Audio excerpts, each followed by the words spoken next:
Bonsoir tout le monde, j'espère que vous allez bien. On fait le point sur la situation sur le Bitcoin. Donc, les 2 jours, samedi, dimanche, ont été relativement calmes. On est venu sur cet FVG, donc on se met en 1 heure pour un peu plus de choses. Je vais vous parler de cet indicateur après. Et euh, donc, qu'est-ce qui s'est passé? Voilà, on est venu depuis qu'on est venu toucher ici cet order block H1, cette zone ici, on a corrigé vers le bas. Voilà, on corrige. On a eu un magnifique rebond ici sur cette breaker block, 15 minutes. Voilà, très beau rebond. Et on est plutôt dans une zone de compression.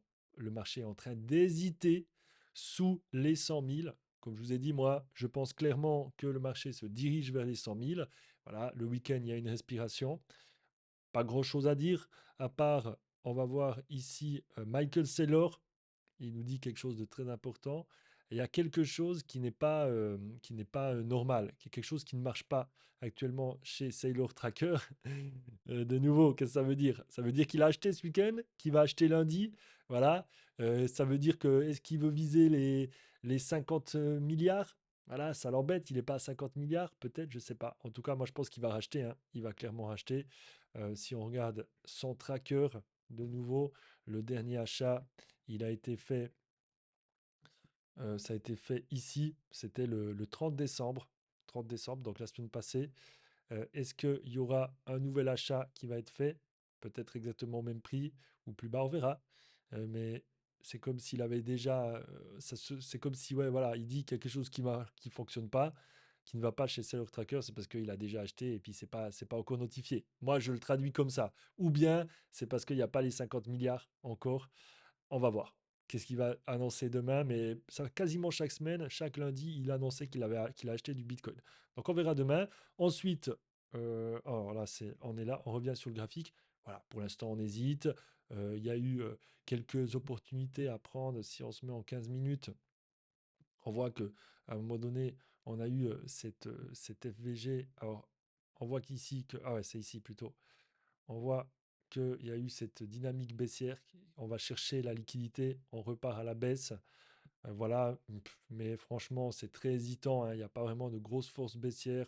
On casse pas vraiment des zones importantes, peut-être en 5 minutes. On peut observer certaines choses. Voilà, en 5 minutes, on vient casser cette zone ici, c'est plus bas, cette zone ici. On vient balayer cette liquidité et on repart ici pour repartir à la baisse. Voilà, on casse un petit peu cette zone. Voilà, mais pour moi, ce week-end, c'était pas la meilleure chose à faire parce que c'était un marché très hésitant. On peut avoir ce rebond ici, si on se met en 15 minutes, ce rebond sur l'order block qui peut, à un moment donné, dès que ça casse ce plus haut, nous signaler clairement qu'il y a une probabilité, une possibilité de trade. Ici, ce qu'on peut faire, c'est en 15 minutes, c'est prendre l'order block ici. Voilà, c'est même pas si ça touche même pas. Le marché vient même pas le toucher. Il y aurait cet order block. Alors, voilà. Il y aurait alors celui-là en breaker block. Mais sinon, ici en order block, il y aurait celui-là. Voilà, il y aurait toute cette zone. Et on voit le marché, il vient sur cette zone parce qu'on voit là qu'il y a vraiment bien un bel order block. Et il vient rebondir là-dessus ensuite. Donc là, rebond ici. Plus ensuite, on voit qu'il y a un rebond ici. Là, il y aurait eu un trade à prendre peut-être. Mais franchement, ce week-end, c'était pas top. Le marché est très compressé. Et comme je vous l'avais dit, le marché est en train, le Bitcoin, ce week-end, il était très hésitant. En général, le week-end, il est hésitant. Il n'y a pas beaucoup de volume et c'est ce qui s'est passé. Je vous montre euh, un, un indicateur qui est assez intéressant. Vous allez voir. Cet indicateur, c'est l'indicateur Bitcoin CME Future Friday Close. Ben, vous le rentrez ici dans l'indicateur, vous allez le trouver. Et qu'est-ce que ça montre? Ça montre, alors je me mets en 1 heure, je l'ai mis en 1 heure, voilà. Ça montre la fermeture, le prix durant lequel vendredi les CME ont fermé. En fait, des CME, c'est là que les gros acteurs, la semaine, les gros acteurs du marché Bitcoin vont acheter leur Bitcoin. Voilà, sur le marché CME futur. Et donc, ça ferme le week-end. Donc là, il y a la fermeture et l'ouverture.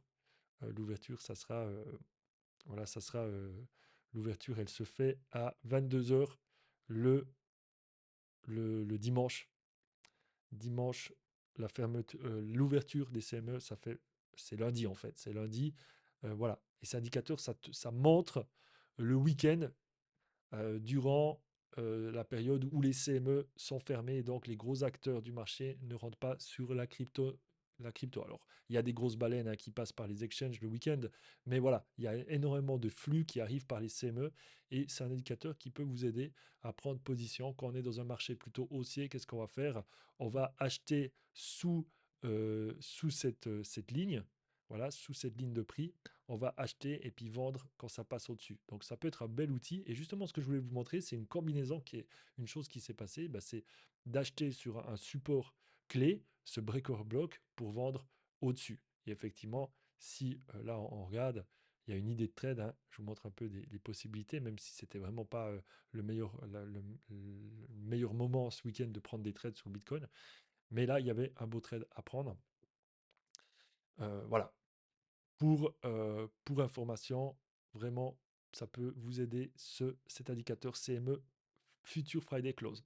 Ensuite, on regarde vite l'Ether.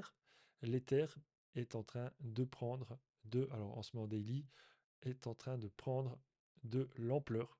On voit samedi, dimanche, petite stagnation, mais voilà, on a cassé les 2600. On les a retouchés hein, hier, aujourd'hui plutôt, on les a retouchés. Alors on se met en une heure, on est venu toucher les 3600 pour rebondir magnifiquement sur sur cette FVG H1. Voilà, et repartir vers le haut. Donc tendance haussière sur les terres. Il y a pas mal d'indications qui montrent et pas mal d'analystes qui disent que l'Ether risque de fortement exploser en 2025. On va voir ça. On va rester observateur, mais en tout cas, effectivement, on peut quand même observer qu'il y a une forte tendance haussière qui se forme depuis qu'on a rebondi sur cet order block daily ici. Il y a une forte tendance haussière depuis novembre et bon sur le Bitcoin, sur la majorité des marchés crypto. Mais voilà, au niveau des altcoins, on voit aussi que la Bitcoin dominance, elle a stagné hein, ce week-end. Clairement, stagnation. Il n'y a pas eu beaucoup d'échanges ce week-end. Et Ether Bitcoin, l'Ether Bitcoin prend de l'ampleur aussi, l'Ether sur le Bitcoin, petit à petit, il monte. Mais aussi, ce que je voulais regarder, c'était le Dodge. Voilà, je vous avais dit qu'il y avait une belle hausse sur le Dodge. Et on a rebondi à plusieurs reprises. Samedi, une première fois sur cette FVG Daily, une deuxième fois. Voilà, on est allé un peu plus bas, on a cassé ce plus bas. Donc, on est vraiment dans une stagnation. Ce week-end, le marché crypto a stagné. Il y a eu le SUI. Il est où notre ami SUI? Qui par contre, lui, a explosé depuis vendredi. Vendredi, voilà, le plus bas jusqu'au plus haut, il a pris 26%. Donc on est dans une belle explosion du SEI. Euh, voilà, il a bien pris de l'ampleur.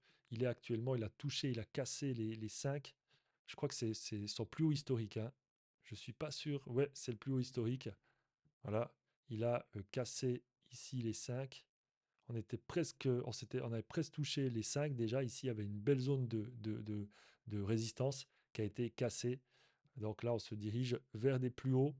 On va continuer d'observer. Mais bon, là, c'est pas, le but, ce n'est pas non plus de faire une analyse sur le SUI. Dites-moi hein, dans les commentaires si vous voulez des analyses. Je me ferai un plaisir de faire d'autres analyses en vidéo. Mais en tout cas, voilà. Pour l'instant, sur le Bitcoin, ce week-end, on a été dans une stagnation vraiment claire. Et on va continuer d'observer ce qui se passe la semaine prochaine. Mais moi, je suis toujours dans un tendance daily. Je pense clairement que le marché va venir tester les 100K de nouveau. Et en tout cas, cet order block H4 qui n'a pas été touché. Ici, cet order block H1 a été touché. Et on a encore ce plus haut qui va les tester. Donc pour moi, on est clairement dans une tendance haussière. On va voir. Ça peut venir chercher du plus bas. Ça peut venir chercher cette liquidité, mais voilà. Pour moi, l'attraction est plus haute au-dessus dans toute cette zone autour des 100K que là-dessous. Donc au niveau des probabilités, il y a plus de probabilités que ça vienne sur les 100K. Donc voilà mon analyse du jour actuel sur le Bitcoin. On va voir demain. Prochaine analyse. Sur ce, je vous dis bonne soirée, portez-vous bien, faites attention sur les marchés.